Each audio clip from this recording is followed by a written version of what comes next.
The West, including the United States, Germany, and Russia, conducted the largest prisoner swap since the Soviet Union era. The two sides exchanged a total of 24 prisoners in Ankara, Turkey. Turkey and its president, Tayyip Erdogan, played a key role in facilitating the exchange. Turkey, despite being a member of NATO, has maintained solid relations with both Russia and Ukraine, even though they are in their third year of war. This has allowed Turkey to be one of the few countries that can legitimately discuss peace and end the war with both Russian President Vladimir Putin and Ukrainian President Volodymyr Zelensky, bringing about an agreement between the two countries called the Black Sea Initiative to allow Ukraine to sell grain and ship it through the Black Sea without interference from Russia in 2022. Despite showing diplomatic savvy on the world stage, President Erdogan has also had many questionable policies and has proven the West's suspicion of him has merit. Europe, Asia, and the Middle East meet in Turkey, making it a global crossroads. It is also located on the Mediterranean Sea and controls access to the Black Sea. Turkey has been a NATO member since 1952, and it currently has the second-largest army in NATO. Because of its strategic position along the former Soviet Union's southern border, Turkey is important to NATO. The U.S. was able to deploy nuclear weapons in Turkey as a deterrent against the Soviet Union, and it continues to do so today as a reminder to Russia. It is also a Muslim country that has maintained beneficial ties with the non-Muslim world around it, including at times with Israel.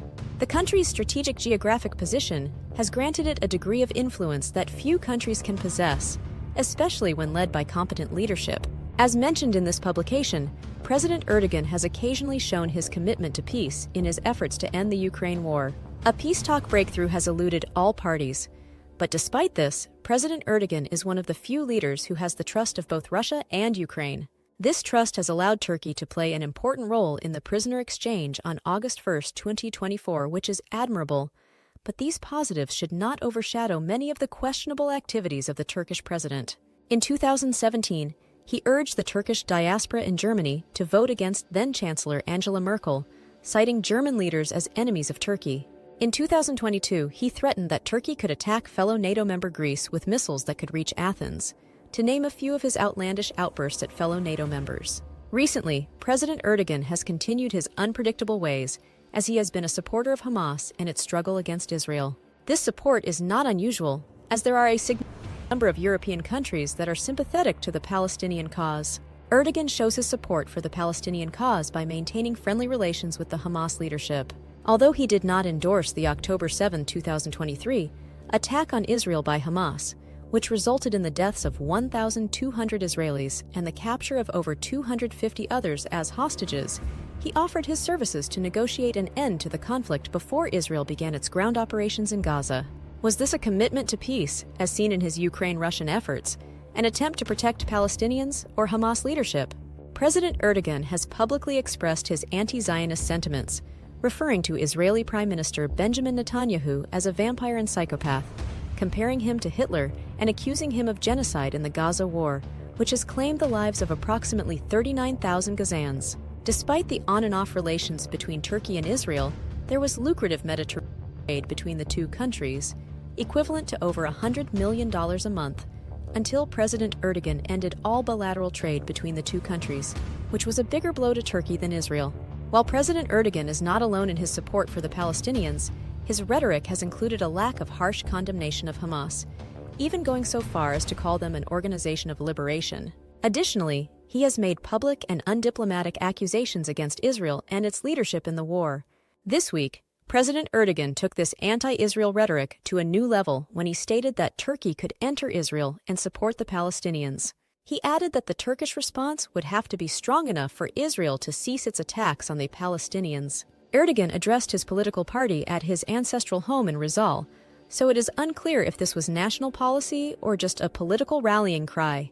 It is also doubtful that Turkey has plans for how it could enter the conflict, but Erdogan stated that there was no reason for Turkey not to intervene on behalf of the Palestinians, and that Turkey must take strong steps in the ongoing conflict, citing examples such as its intervention in Libya and its support of Azerbaijan in its brief conflict in Karabakh.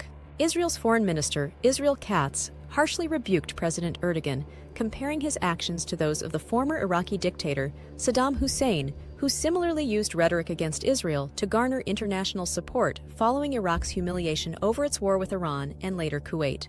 Mr. Katz also went so far as to call on NATO to expel Turkey from the military alliance, which was an unwise remark to attempt to dictate to NATO.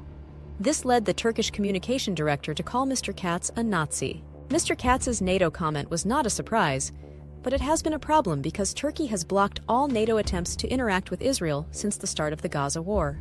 At the NATO-Washington summit in July, President Erdogan went so far as to state that it was impossible for NATO to interact with Israel as long as the current Israeli administration was in power. NATO has a unanimous clause that requires all members to consent to a NATO policy, so Turkey is within its rights to maintain the NATO bloc against Israel. NATO lacks a mechanism for removing a country from the alliance, and Turkey's strategic significance to NATO remains undiminished, particularly given the potential for a new Cold War with Russia. Therefore, realpolitik dictates that Turkey should not face expulsion from NATO. Furthermore, Israel's attempts to impose its will on NATO do not serve the Israeli cause. President Erdogan's undiplomatic attitudes towards Israel are ridiculously out of place in the world of international diplomacy, especially if Turkey does not want to be viewed as a pariah state on the same level as Iran or North Korea. President Erdogan is well aware of this, having successfully navigated negotiations between Russia and Ukraine and facilitated the prisoner transfer this week, all while demonstrating a level of diplomatic adeptness that has yielded favorable results in international diplomacy. These events aim to bolster Turkey's economy and elevate its status in international diplomacy. The fact that he is completely undiplomatic toward Israel, as well as earlier examples from Germany and Greece, demonstrate that his undiplomatic and bellicose threats are intentional and performative.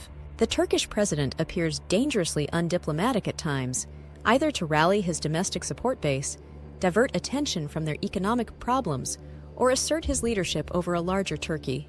The other aspect involves discussing Turkey's role as a protector of Islam and highlighting perceived threats to it. Erdogan is making these attempts to align Turkey with the Islamic world, including Iran, Egypt, and Saudi Arabia, with the sole aim of positioning Turkey as the central hub of Islam, akin to the old Ottoman Empire.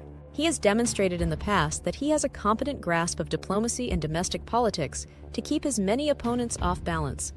But this week, he seems to have overplayed his hand and reinforced the world's suspicions of Turkey's reliability to further a more stable world. Erdogan has brought Turkey to a new crossroads between being reliably self-aware of its position and dangerously self-indulgent.